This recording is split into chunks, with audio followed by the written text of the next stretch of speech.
match bu compliqué moo ñu fay fekk et suñu qualification. kon on n'a pas encore une bonne équipe su ma déggee. non on a une bonne équipe. déggoo li ma la soo amuloon bonne équipe doo jël coupe d'Afrique. d'accord. on a une bonne équipe. mais dama bëgg ñun ñi xam ni. match bi nga xam te moom la ñu dem football jee contre Égypte. mais c'est pas évident. waaye léegi tey tiro bi tey Égypte mënoon naa gagné di. tiro bi carte la de. carte la kay. Égypte mënoon naa gagné mais pourquoi ñun subitement rek nous tous nous disons que ni dañuy dem fekk Égypte dañuy rey Égypte ak affaire yooyu mais non. il faut savoir raison garder. il faut y aller doucement. moi je parle de football. la France est championne du monde. mais la France a été éliminée au 8e de finale de la Coupe d'Europe. il faut qu'on fasse très attention. on ne doit pas dormir sous nos lauriers. pas du tout. loolu nag laa bëgg nag. ñu redoubler waat d'effort commencer liggéeyaat parce que on va faire face à une grande équipe. Égypte équipe bu mag la moo tax mu dem barrage Coupe du monde. 10 équipes dafay jouer barrage yëpp ay équipes yu mag lañ ce sont de très bonnes équipes africaines. kon dañ leen war a jox cër war leen respecter le discours laa bëgg ñun ñi nga xam te ne ñun ñooy wax ci télé ñi di ñu déglu amaana. il faudrait qu'on parle aux Sénégalais wax leen ne leen c'est un match compliqué qui nous attend en terre égyptienne. c'est un match compliqué et 3 matchs nga daje ko équipe du yomb. nañ ko naka lañ ko war a aborder c'est-à-dire parce que dama gis spécialiste yu mel ni yéen ci 15 minutes départ match Sénégal ci jeu yëpp mën ngeen ci xam yu ci ëpp dénouement bi naka la ko war a attaquer ci 15 premières minutes yi pour wane ni la fi woon ba léegi dañu fi. ci match bii ñu jëm. d'office on a un ascendant ci ñoom. xam nga d'office on a un ascendant ci ñoom parce qu'on les a battus en finale de Coupe d'Afrique des Nations. neexu leen ñoom ils vont revenir ay bêtes blessées la ñuy doon. ay bêtes blessées la ñuy doon et ñun ñoo leen di fekki nous ne sommes pas obligés de faire un résultat extraordinaire. seen dëkk lañ jëm nañ leen xaar. égyptiens ñemewuñ Sénégal parce que suñ ñemewoon Sénégal kon finale bi dinañ ko jouer neneen Sénégal moo joué match bi yëpp. Sénégal moo gën a mérité victoire bi mais nag la Coupe d'Afrique des Nations. réalité finale Coupe d'Afrique des Nations bokkut ak réalité match barrage et je rappelle que ni Caire lañ koy joué. Caire lañ koy joué. joué wuñ ko Olembe de joué wuñ ko Amadou Ahidjo. Caire lañ koy joué. lan mooy Caire lañ koy joué. mooy ñu ngi koy joué dëkk Égypte lañ koy joué. d'accord joué à domicile il y a un avantage. public bi. il y a le public. il y a aussi la fibre patriotique. il y a d'autres considérations qui rentrent en vigueur Pape Ousmane. moo tax il faudrait qu'on fasse très attention. bu ñu jàpp ni rek ni Égypte rey nañ ko finale Coupe d'Afrique rek fu ñu ko fekk dañ koy gagner non. mais nag on a un ascendant ci ñoom parce que rencontre bu mu joué ñun ñoo leen a gagner et ñoom ils vont faire ça un défi pour jéem a xool te naka la ñuy joué ñun et nag une qualification à la Coupe du monde. on peut te pardonner beaucoup de choses.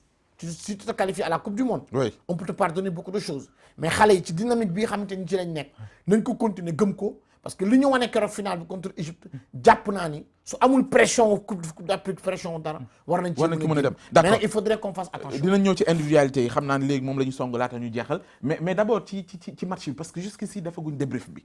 waxtaanee match bi 120 minutes yi. d'abord mooy ci classement bi 11 de départ yi noonu nga ko xaaree woon Mbaye Sène wala. waaw maanaam l'élément Ismaïla Sarr ñu jàppoon ni dina ko def comme na mu ko defee woon mais mu départ loo ko ci finale bi. am na ñu bëri ñu jàppoon ni c'était pas. non il a essayé Ismaïla en 2 matchs. Ismaïla dafa jóge blessure. ñamloo na ko góowu kaan. parce que xam nga foofu c'est un pari réussi chapeau à Aliou Cissé et aux fédéraux.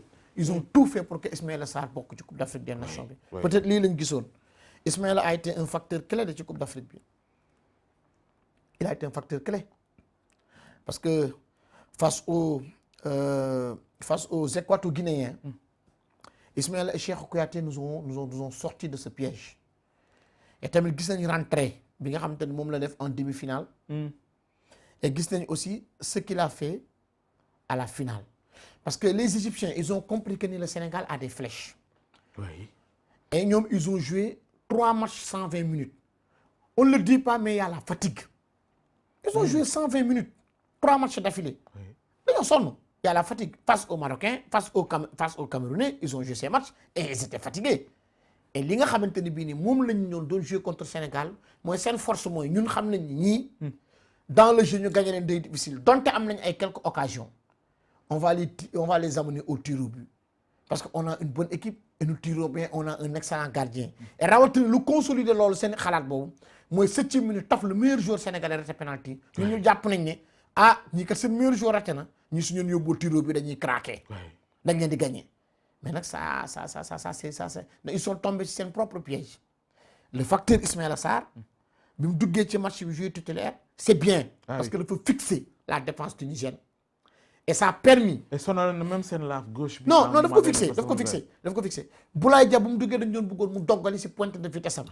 moom itam il a amené quelque chose. et Bamba Dieng aussi. Bamba aussi a amené quelque chose. yaa ngi dégg une révélation de cette Coupe d'Afrique des Nations. quand même Bamba Dieng parce que Mbaye Sène gars yi xam nañ la ci côté boobu bon ñi la découvrir gum bëgg naa ci pàcc boobu tey balaa ñu jeexal dañ la ci découvrir parce que daan nga ñu may ay bonus yoo xamante ni ci ay ndaanaan ah oui Mbaye Sène man gis naa gars yi fii dañu dalal fi du benn yoon du ñaar ma gis ni foofu dañ ko off ma ne dañ la déggul soit wala topp ñu la waaye comme man yàlla def na juróomi at gi gën kaa néew ànd nañu xam naa li nga mën a non doo ko leb Sénégal non bonus dañ koy maye xamul na non dañu nekk ci période fête bi ñu fi jógee dañuy liggéey yaa ko wax on doit pas dormir sur nos lauriers. C'est le moment démb lañ leen sargal tey tamit ñun dañ leen di sargal à notre manière fàttaliwaat Sénégalais ñi nga xam te ne ñoo def jaloor bi foofu ca fële nga xam te ne mooy ca Cameroun. il faut ñu ñëw ci et puis internet yi ñu ngi koy laajte maa ngi leen nuyu ñoom ñëpp ñoom Elimane Wade waaw Elimane wax nga dëgg de nee na nañ wax ci malade yi nga xamante ni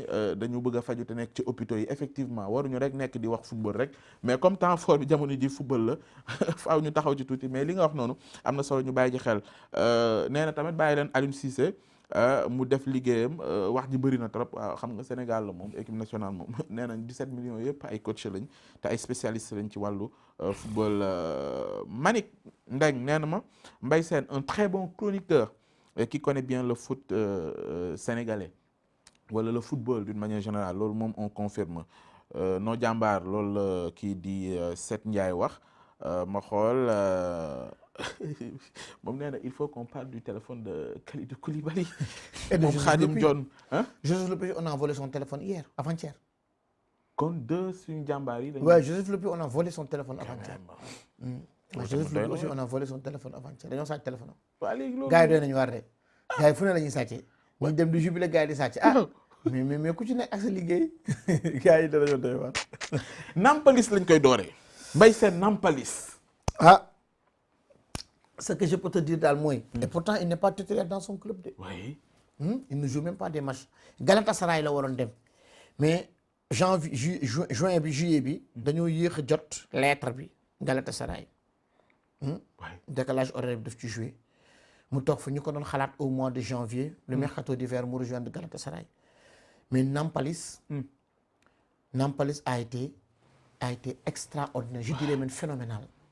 xam nga Nampalis c'est moom laa tuddee le joueur de devoir ku ci nekk dama la jox tur man ci équipe nationale. waaw ayca. Nampalis. joueur de devoir moom laa tuddee un joueur de devoir. il parle moins et agit plus. Nampalis parle moins. et agit beaucoup. lu muy ratissé. lecture bi le jeu qui permet à Kalidou Koulibaly et à Abdou Diallo moo daf leen permis ñu souffler. il a même permis aussi à Idrissa Gana Gueye de ne pas fournir beaucoup d'efforts. Et à Cheikhou Kouyaté d'aller faire son box to box. Nampalis a été phénoménal. il a été extraordinaire man moom laa tuddee le Luka Modric croate. c'est Nampalis. Luka Modric croate moom laa ko tuddee. le Luka Modric. bi muy nekk Tottenham dëgg. Nampalis la may jox. et je dirais même aussi un certain Ngolo Kanté.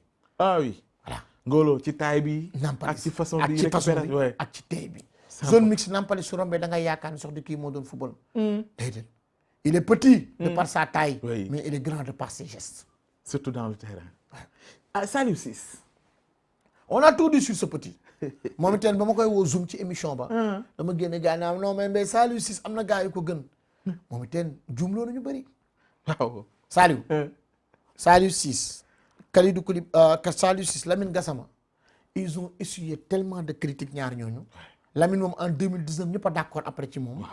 Saliou Ciss bi dem na ba bokk ci équipe type CAF bi. Coupe d'Afrique bi moom itam ñëpp d'accord nañ ci moom. Saliou beneen facette lañ gis ci moom. xam nga facette la footballeur. man j'ai regardé Saliou à Nancy. technicité bi nekk ci moom il est très fort. c'est un très bon joueur. un Saliou Ciss peut te jouer un numéro 10. oui. parce que xam la dafa mën a football. et le 1-2 bi nga xamante ne moom la doon permettre à Sadio Mané jouer. Sadio da ngay gis ni il était à l'aise. et encore sax gis na match Coupe d'Afrique bi nga xamante ni moom la Saliou Ciss def. une très bonne CAN. boobu teen Aliou Cissé nañ ko ci féliciter. parce que il a cru en Saliou Ciss. neex mu dugal ko naqari mu dugal ko tey Saliou Ciss la donné raison. Aliou a eu énormément de victoires ci Coupe d'Afrique bi. Bouna Sarr. Bouna c'est la révélation 2-3 premiers matchs Coupe d'Afrique moom moo nekkoon homme du match. les 3 premiers matchs Coupe d'Afrique bi moom moo nekkoon homme du match ñëw na dugal boppam carrément ci équipe bi. waaw moom itam dafa mun